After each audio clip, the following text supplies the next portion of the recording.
बकरा में अल्लाह ने आदम अलैहिस्सलाम का जिक्र किया है। जब अल्लाह ने इंसान की मखलूक को पैदा करने का इरादा किया तो अल्लाह ने फरिश्तों से फरमाया, मैं जमीन में अपना एक खलीफा बनाने वाला हूँ। फरिश्तों को लगा कि शायद उनकी इबादत में कोई कमी रह गई है, इसलिए अल्लाह ने नई मखलूक बनाने का इरादा किया है। फरिश्तों ने जिन्नों जैसी दूसरी मखलूक भी देखी थी जो ज्यादा अकल नहीं रखते थे और खून रेजी करते थे।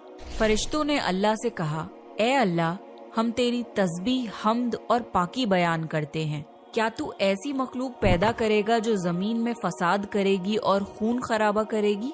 इसके जवाब में अल्लाह ने फरमाया, जो मैं जानता हूँ वो तुम नहीं जानते।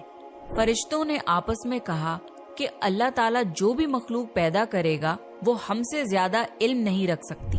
फिर अल्लाह ने आदम अलैहिस्सलाम को इल्म से नवाजा और उन्हें कुछ चीजों के नाम सिखा दिए।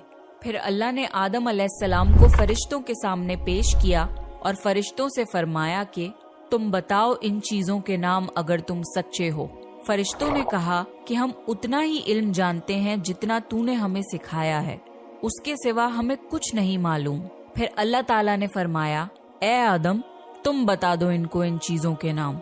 फिर जब आदम ने उन चीजों के नाम बता दिए तो अल्लाह ने फरिश्तों से फरमाया कि मैं ना कहता था कि मैं आसमानों और जमीन की पोशीदा चीजों को जानता हूँ। फिर अल्लाह ने फरिश्तों से फरमाया कि तुम आदम को सजदा करो, तो वो सब सजदे में गिर पड़े मगर शैतान ने सजदा नहीं किया। अल्लाह ने फरमाया कि ए इब्लीस, तुझे क्या हुआ कि तू सजदा करने वालों के साथ शरीक ना हुआ?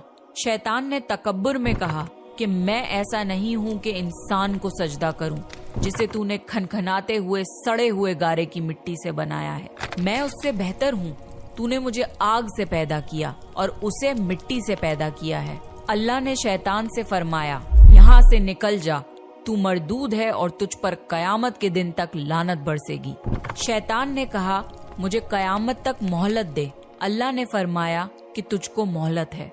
शैतान ने अल्लाह से कहा कि तूने मुझे गुमराह किया है। मैं कसम खाता हूँ कि मैं इंसान की सीधी राह पर बैठूंगा, फिर मैं उन पर हमला करूंगा, उनके आगे से भी, पीछे से भी, दाएं से भी और बाएं से भी, और उनमें से अक्सर को तू शुक्रगुजार नहीं पाएगा। अल्लाह ने फरमाया, तू यहाँ से निकल जा ज़लील ख्वार। जो उनमें से तेरा कहना मानेगा तो मैं जरूर तुम सब से जहन्नुम को भर दूंगा। बेशक मेरे खास बंदों पर तेरा जरा काबू नहीं चलेगा। जन्नत की सारी नेमतों के बावजूद आदम अलैहिस्सलाम जन्नत में अकेला महसूस करते थे। फिर अल्लाह ने हव्वा अलैहिस्सलाम को बनाया ताकि आदम अलैहिस्सलाम उनसे सुकून पा सकें। अल्लाह ने फरमाया, ए आदम, तुम और तुम्हारी बीवी जन्नत में रहो, फिर जिस जगह से चाहो तुम दोनों खाओ, लेकिन उस दरख्त के पास मत जाना वरना तुम जालिमों में से हो जाओगे।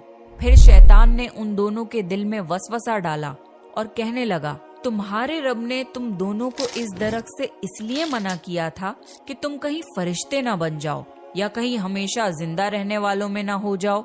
और शैतान ने कस्में तक खा ली कि वो उनका खैर ख्वाह है। बस मरदूद ने धोखा देकर उनको दरख्त की तरफ खींच ही लिया। जब हजरत आदम और हव्वा अलैहिस्सलाम ने दरख्त के फल को खा लिया तो उनके सतर की चीजें खुल गईं और वो दरख्तों के पत्तों को तोड़ तोड़ कर अपने ऊपर चिपकाने लगे और सतर छुपाने लगे। फिर अल्लाह ने उनको पुकारा और फरमाया, क्या मैं तुम दोनों को इस दरख्त से मना न कर चुका था और ये न कह चुका था कि शैतान तुम्हारा खुला दुश्मन है? हजरत आदम और हव्वा अलैहिस्सलाम ने कहा कि ए हमारे रब, हमने अपने ऊपर जुल्म किया और अगर आप हमें ना बख्शेंगे और हम पे रहम ना फरमाएंगे तो फिर हम तो जरूर तबाह हो जाएंगे। अल्लाह ने फरमाया कि तुम सब जन्नत से नीचे उतर जाओ, अब से तुम एक दूसरे के दुश्मन हो और तुम्हारे लिए जमीन पर रहने की जगह है और एक मुद्दत तक नफा हासिल करना। अब तुमको वहीं जिंदगी गुजारनी है और वहीं मरना है और वहीं फिर से पैदा होना है। दुनिया में आने के बाद आदम अलैहिस्सलाम ने अल्लाह से 40 साल तक माफी मांगी। फिर अल्लाह ने आदम अलैहिस्सलाम पे रहम खा के उन्हें माफ कर दिया और फरमाया कि तुम और तुम्हारी औलाद दुनिया में रहो और ये बात याद रखो कि जब मेरी तरफ से कोई नबी हिदायत लेकर तुम्हारे पास आए تو تم اس کا کہنا ماننا، اور جو لوگ میرے نبیوں کی بات کو نہیں مانیں گے اور ہماری آیتوں کو جھٹلائیں گے وہ دوزخ میں جائیں گے اور ہمیشہ اسی میں رہیں گے۔ پھر حضرت آدم اور حوا علیہ السلام دنیا میں رہنے لگے، انہی سے انسانوں کی نسل شروع ہوئی۔ آدم علیہ السلام تقریباً 900 سال زندہ رہ کر وفات پا گئے۔ قرآن کے اس واقعے سے ہمیں یہ ہدایت ملتی ہے کہ جب شیطان نے غلطی کی تو اس نے معافی مانگنے کی بجائے تکبر کیا اور اللہ کو ہی اپنی گمراہی کا الزام دیا۔ پر جب آدم علیہ السلام سے غلطی ہوئی تو انہوں نے اپنی غلطی مانی اور فوراً توبہ کری، اور تب تک معافی مانگتے رہے جب تک اللہ کو راضی نہ کر لیا۔ آدم علیہ السلام کی سنت یہ ہے کہ جب انسان سے غلطی ہو جائے تو وہ اللہ سے اپنے گناہوں کی معافی مانگے اور اپنے رب کو منا لے۔ بے شک اللہ بہت معاف کرنے والا، بڑا مہربان ہے۔ تو یہ تھا آدم علیہ السلام کا بہترین واقعہ۔